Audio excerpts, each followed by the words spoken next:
이제 본격적인 치료 사례들 만나보도록 할 텐데요. 박사님, 어떤 치료 사례 먼저 만나볼까요? 네, 33세 여성이 내원했는데 대변은 일주일에 한 번밖에 보지 못하는데 그것도 시원하지가 않다고 했습니다. 또 변이를 느끼지도 못한답니다. 대변 보고 싶지가 않아요. 일주일이 됐는데도. 그래서 변을 나오게 하는 한약이 아니라 음혈을 보충해주는, 즉 진액을 보충해주는 한약을 투여했더니 좋아진 경우가 있어서 소개를 합니다. 네, 대변을 7일에 한 번 정도 갔다면 정말 심각한 건데요. 그렇다면 병이 생긴 대로 온다는 차원에서 이분의 생김새도 좀 말씀해 주시죠. 네, 얼굴이 각이 졌으면서 관골이 나온 게 특징입니다. 또 눈썹이 진하고 눈이 커요. 놀란 사람 눈같이. 예. 그 다음에 젖꼭지가 큰 게 특징이에요. 기과라는 것은, 얼굴이 각이졌다는 것은 혈이 부족되기 쉽다는 것을 얘기하고, 또 눈이 크다는 것은 겁도 많지만 혈이 부족되기 쉽다는 것이고, 눈썹이 진하다는 것은 속이 다혈한 형상이다. 소기에서 기가 부족해서 병이 오기도 하고 혈이 많아서 혈이 많이 필요하기도 하다는 뜻이에요. 그게 눈썹이 진한 사람은 항상 혈이 부족돼서 병이 오는 경우가 많고 또 항상 생각이 많아서 병이 오는 경우가 많습니다. 이 사람은 야간에 요도가 아파서 잠을 못 자는 그런 경우도 있고 그래서 혈이 부족해서 생긴 대소변의 이상으로 보고 음혈을 보충해서 대소변의 이상을 치료한 것입니다. 유방은 위에 속해요. 그런데 유두, 젖꼭지는 간에 속합니다. 그래서 유두, 젖꼭지가 유난히 크다는 것은 간혈이 부족되기 쉽다는 것을 얘기해 줍니다. 그것을 보고도 변비를 치료한다 이런 얘기예요.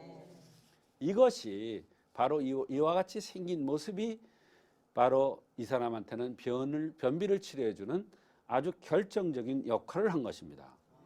그렇기 때문에 유도가 유난히 큰 사람은 간혈을 보충해 줘야 변비가 풀릴 수가 있는 것입니다. 네, 그렇다면 이렇게 맥을 짚어서도 변비를 치료할 수가 있는 건가요? 그렇습니다. 이 사람도 이제 맥을 봤는데 66으로 대장에 떨어졌습니다. 말하자면 장에 이상이 올 가능성이 많다는 것을 암시해 주는 것입니다. 변비가 될 수도 있고 설사가 될 수도 있고 변이 항상 시원찮을 수도 있다는 것을 얘기하는 것입니다. 그래서 이 사람이 대장에 진액이 부족돼서 변비로 고생을 하고 있구나 하고 생각을 한 것입니다. 네, 대장의 진액이 부족하면 변비가 오는 거군요. 그렇다면 이렇게 변비가 너무 심해서 일상생활에도 불편함이 정말 많았을 것 같거든요. 그렇습니다. 이 사람이 호소하는 증상은 아주 여러 가지였습니다. 변비가 심해서 일주일 이상을 가지 못하면 변비로 그 변을 나오게 하는 임시 양약을 복용을 하고 있다고 했습니다. 또 방광염이 자주 와서 한 달에 보름 정도 약을 먹는 경우도 있고 아랫배 전체가 묵직하고 허리도 아프고 소변을 볼 때 아프면서 자멸 증상이라고 해서 소변에 검사를 하면 피 성분이 나온다. 피가 섞여 나온다는 이런 얘기도 있고 소변을 보고 나서도 아프고 밤에 잠잘 때 요도가 아파서 잠을 깨는 경우도 있고 신경을 쓰거나 필요하면 이런 현상들이 자꾸 재발한다는 것입니다. 위가 쓰리고 열이 나는 듯 하면서 생리통이 심하고 멍이 잘 들고 입안허는 구내염도 자주 있고 다리가 묵직하면서 가슴이 항상 답답하고 항상 졸리고 머리가 자주 아픈데 특히 요 부위가 자주 아프다 그랬어요. 교통사고를 당했는데 출혈성 방광염을 앓은 적이 있으면서 소변을 검사하면 항상 소변에 피가 조금씩 섞여 나온다는 자멸 현상이 있다고 했고, 결혼한 지 6개월이 되었는데 임신도 잘 안 된다고 했습니다. 네, 이렇게 이야기를 들어보니까 방광염과 생리통이 심하셨던 것 같은데요. 그렇습니다. 그렇다면 임신을 계획 중이어서 더 몸 건강 관리를 하셨을 것 같아요. 네. 그리고 박사님께서 말씀하셨던 이 잠열 현상 있다고 하셨는데 어떤 현상인가요? 네, 자멸 현상이라는 것은 소변에서는 이렇게 겉으로 볼 때는 확인이 안 되는데 검사상에 피가 조금씩 섞여 나오는 현상을 자멸 현상이라고 하는데, 이것은 한의학적 진단 시에 굉장히 중요한 포인트가 될 수도 있습니다. 하나의 정보가 되는 거죠. 대개 화체형이라고 해서 입술이 얇고 상순이 뾰족하면서 눈이 동그란 사람들, 웃기를 잘하는 사람들, 얼굴이 잘 붉어지는 이런 화체형들한테 이러한 자멸 현상이 잘 나타납니다.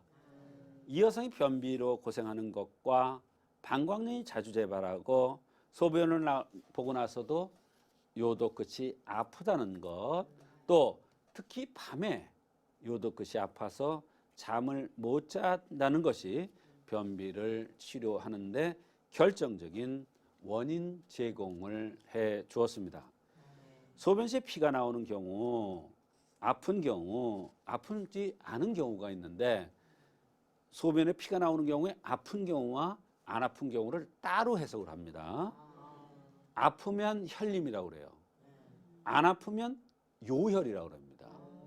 이 여성은 아프기 때문에 혈림으로 보고 사물탕 가감방을 투여했던 것입니다. 네, 이렇게 변비를 치료하는데 소변 이상이 중요한 이유도 궁금하거든요. 그렇습니다. 한의사에 보면 이런 내용이 나옵니다. 음혈이 부족하면 소변이 이상이 나타난다는 구절입니다. 음혈이 부족하니까 방광염도 자주 오고 자멸 현상도 있고, 특히 밤이라는 것은 음혈과 연관되는데 밤에 요도가 아파서 잠을 못 잔다는 것이 혈병이라는 것을 얘기해 줍니다. 즉 음혈이 부족돼서 오는 것이라는 걸 얘기해 주는 것입니다. 음혈이 부족된다는 것은 바로 진액이 고갈되는 것이기 때문에 바로 변비도 동반될 수가 있는 것입니다. 따라서 당연히 소변의 이상과 변비가 같이 나타날 수가 있는 것입니다. 네, 그렇다면 어떻게 치료해 주셨는지도 소개를 해 주실까요? 네, 음혈을 돋궈주는, 즉 진액을 쳐주는 약을 쓰면은 변비도 해결되고 자멸 현상도, 소변의 이상도 좋아지면서 여러 가지 다른 불편한 증상들도 함께 좋아질 수가 있습니다. 혈림의 치료약인 사물탕에 지모, 황백, 택사, 적봉령을 가해서 투여했는데, 이 한약을 투여하니까 소변도 좋아지면서 변비가 동시에 해결되었던 것입니다. 네, 이분의 경우에는 구내염도 잘 생기고 또 생리통도 심하다고 하셨는데 이러한 증상들이 다 변비와도 관련이 있는 건가요? 물론입니다. 구내염은 여러 가지 원인에 의해서 올 수가 있어요. 기가 부족 때도 오고, 또 심소장이 나빠서도 오고, 비장이 나빠서도 오고, 여러 가지 원인이 있는데, 이 사람의 경우에는 음혈이 부족돼서 구내염이 온 것이기 때문에 사물탕을 가감해서 투여하면 구내염이 같이 치료되고 변비가 풀릴 것으로 생각한 것입니다. 이런 사람들은 대개 보면 멍이 잘 듭니다. 이것도 같은 이유가 되겠습니다. 생리통은 대개 기가 울체돼서 그런데, 이 여성은 기과, 얼굴이 각이진 기과형이기 때문에 기가 울체되고, 기가 울체되면 바로 혈이 부족돼지기 때문에 바로 음혈을 돋궈줘서 변비가 풀리고 생리통도 같이 좋아졌던 것입니다. 네, 음혈을 돋구어서 변비를 치료한 사례 만나보셨습니다.